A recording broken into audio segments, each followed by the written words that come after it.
Welcome, friends, to the Someone Gets Me podcast. I am your host, Diane Allen, and I am so delighted that you're here. This podcast was created because I believe there is a visionary leader inside each one of us who is waiting to be seen. In each episode of Someone Gets Me, you will hear useful tips from successful visionaries who will share their stories about how being seen has allowed them to take their vision out into the world with action. 5 ways to create psychological safety for introverts. Hi, friends, and welcome to Someone Gets Me. Today, we're going to talk about psychological safety and the introverted part of us in the culture. Now, in Western society, we are most rewarded for the extroverted part of our personalities, and extroverts seem to have like a big presence, and that's what our society is about. Yet there's a quiet confidence that comes with being an introvert. And introversion is positively correlated with being gifted or smart. So we want to have psychological safety. Now, I've done a few shows in the past about psychological safety in the workplace, and it's so important to understand that safety in a psychological manner is as or more important than physical safety. Because the wounds that happen when we're not psychologically safe, or we're pushed into a place that elevates that fight, flight, freeze part of us, that part of our nervous system that tells us there's danger, then all of our functioning just downgrades. So I have 5 ways that you can create psychological safety for the introverts in your life. Now, if you're an introvert, you might want to suggest some of these things to your extroverted friends, family members, coworkers, colleagues. And if you're an extrovert naturally, then you might want to pay attention to some of the introverted people in your life, and how could you help create a higher level of psychological safety. It takes all of us working together with increased awareness and understanding so that everybody feels heard, cared about, and our gifts can come to the table. So the first way to help create psychological safety is to remember this little phrase: shorter is better. For introverts, when there's a lot of high energy input, constant, that person becomes overwhelmed. Now, I'm an introvert, so if you give me too much too fast, feeding me with the fire hose, or lots of overstimulation, I just shut down. I still take a lot in. I'm gifted, so I can still understand a lot. But what happens is I get fatigued, either decision fatigue or emotion fatigue. Somehow my system gets fatigued. So then I'm not at my optimum. And when I'm not at my optimum, psychological safety can be a little wonky in a situation. So when you're an introvert, it is okay to have things quieted down or slowed down. It's okay for extroverts to say, let's keep the meeting short if it's a work situation, or let's keep the conversation short. I worked with some people a long time ago in this really cool company. And one of the supervisors used to always say to his salespeople was, give me the birth, not the labor. And that fits introverts perfectly. Give me the bottom line. And if there's story or anything that goes with it, or any questions I might have, I will ask you. But basically cut to the chase. So sometimes if you're a big storyteller and there's lots of animation, you might overwhelm introverts. So just be aware. When you're overwhelmed, psychological safety is diminished. So we just want to pay attention to that. The second thing we want to do is we want to have the minimum number of impromptu kind of surprise things that an introvert might have to be expected to come outside of their comfort zone, to marginalize their own experience by going from over here and going over here, and let's do this. Now, I like to be spontaneous and I like to do impromptu things, but not all the time. So again, with an introvert, there is the idea that impromptu is okay, but not all the time. I know I worked in an organization years and years and years ago, and this is before I really even understood all of these things. And they would always hold these meetings like on the spur of the moment, I'd be walking down the hall. Hey, Diane, come on here. And then there'd be a meeting going on and I would get called into this situation with no time for me to psychologically, emotionally, intellectually be ready or prepared or focused. And so it kept me off a little, like off a little. And it was difficult. And so if you have introverts in your world and you want to keep surprising them and having things that are those impromptu kind of things, be aware that too many of them, making it like a regular habit, really compromises that level of psychological safety, because introverts thrive when there's consistency and foundation and they can have the time to process. So be aware of that. If you're overly spontaneous or overly full of impromptu kinds of things and you have introverts in your life, be aware. If you're an introvert and you have that in your world and you wonder why you're tired, that could be part of the cause. Number 3 is to release the need to have to say everything out loud and answer all the questions.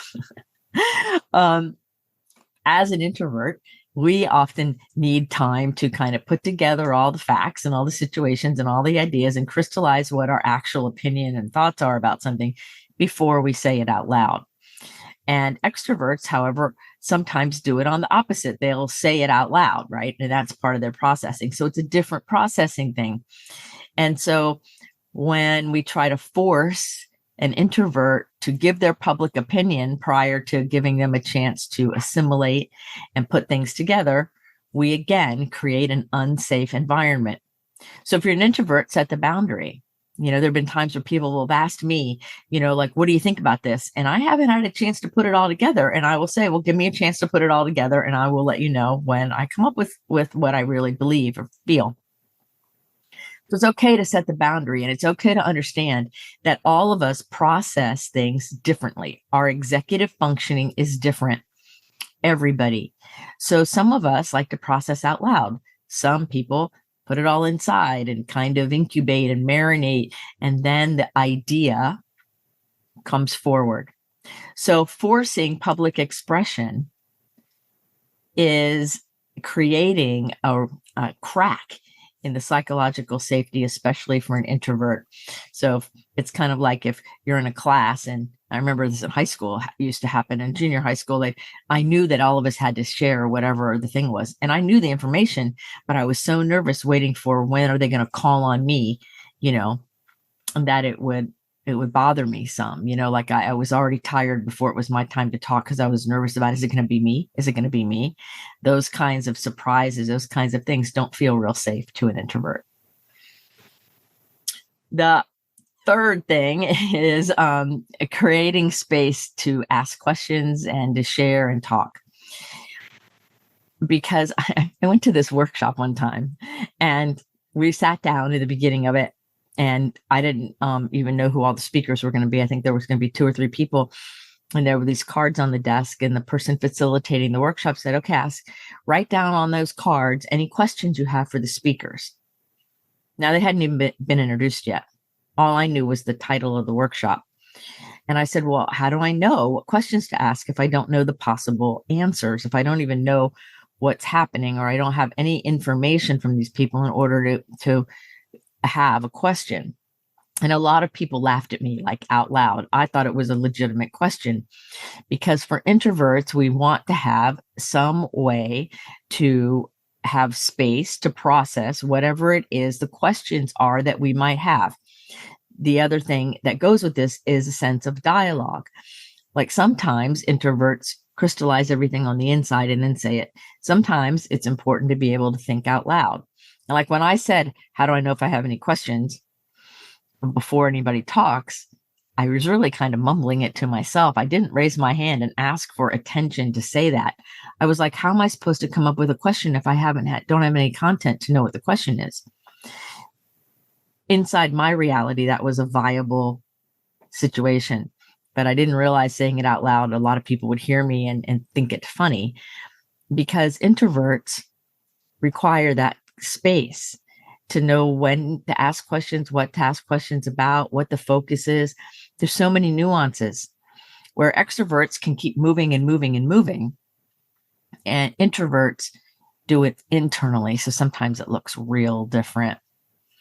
And the fifth thing is to give introverts advance notice as much as possible on all kinds of things, whether it's a meeting or a get together or something that you need from them, because introverts are going to go within and incubate, think about, put it together.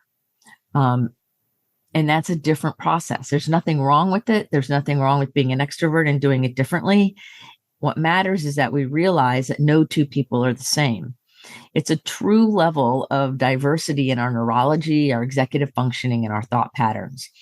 To be able to understand that some people get their batteries charged by being out in the world, that's extroversion.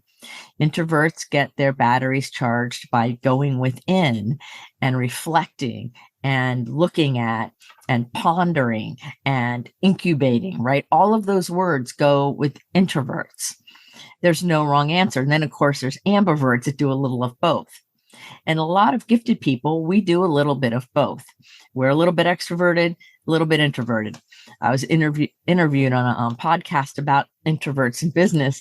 And she said, well, Diane, you're a social introvert, because I love to be social. I love to speak to people. I love to be out in public. I love to have engagement, and I recharge my batteries within.